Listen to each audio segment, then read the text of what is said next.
Well, it's a new era in Cleveland. Jimmy Haslam's purchase of the team becoming official yesterday, and the first thing he did was make a change at the top.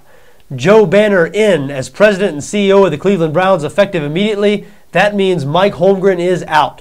Holmgren gets to retain his title and still take home a paycheck for the rest of the year, but he will officially step down at the end of the year. As for the fates of head coach Pat Shurmur, general manager Tom Heckert, that's anybody's guess. But I think the writing's on the wall here. We know a new owner and a new president, they're going to want to put their own people in there. They're going to want to handpick a general manager and a head coach. And can you blame them for wanting to change the direction here a little bit? Because, hey, I'm not saying it's from lack of effort, but what Holmgren and this regime has done just hasn't worked.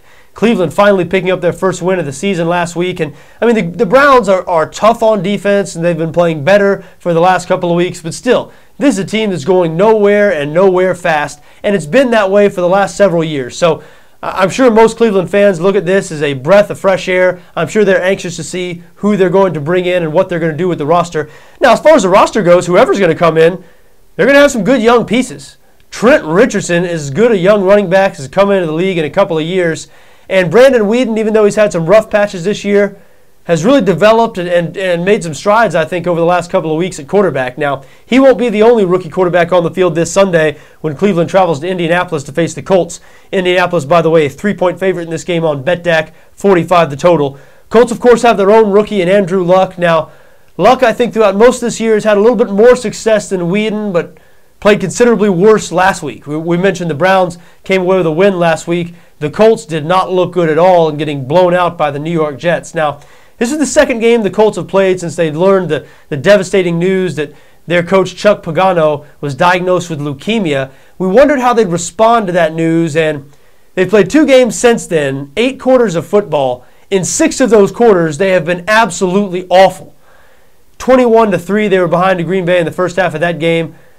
And they got blown out last week, as I mentioned, by the New York Jets. Of course, the other 2 quarters, they played great and coming from behind. They ended up beating the Green Bay Packers. It was an inspiring second-half performance, to be sure. But I'm still not sure. I think it's too early to get a read on how this Chuck Pagano situation is affecting the Indianapolis Colts. And maybe it's not affecting them at all. I mean, maybe we're reading way too much into this. Maybe they just got beat by a better team last week in New York. But certainly the Colts didn't look very good, did not look like the team that should be giving anybody points. And I know they've been playing well at home recently, 4-1 against the spread in their last 5 home games.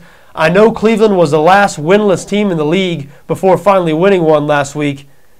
Still, though, I would not feel comfortable backing the Colts here and laying points in this situation. Cleveland's been playing some good, tough football. Do expect their defense to have success against this Indianapolis offense. And Cleveland should be able to really run the ball. I mean, Indianapolis can't stop the run. That's really hurt that team this year. Sean Green having the best game of his career last week against the New York Jets. Sean Green, a guy who a lot of people were asking why he was still getting carries in New York and then looked like a different player once he went up against this Indianapolis Colts defense. So I'm sure Trent Richardson's licking his chops on this one. And again, the Browns, especially now they have their best player in the secondary, Joe Hayden, back. They do have a good defense. I do expect them to limit this Indianapolis offense. And my favorite bet here is the under. I do lean towards under 45 in this game. 45 just feels a little bit high for me for these 2 teams right now. As far as the handicap goes, I guess I would lean towards Cleveland +3, but I'm not going to bet on Cleveland. I don't feel strongly enough about that to actually back the Browns. I think there are better opportunities out there. The under, on the other hand, is a bet I'll consider making. But worth noting, again, Cleveland's been a great team to back on the road recently. 5-1-1 against the number of their last 7 road games.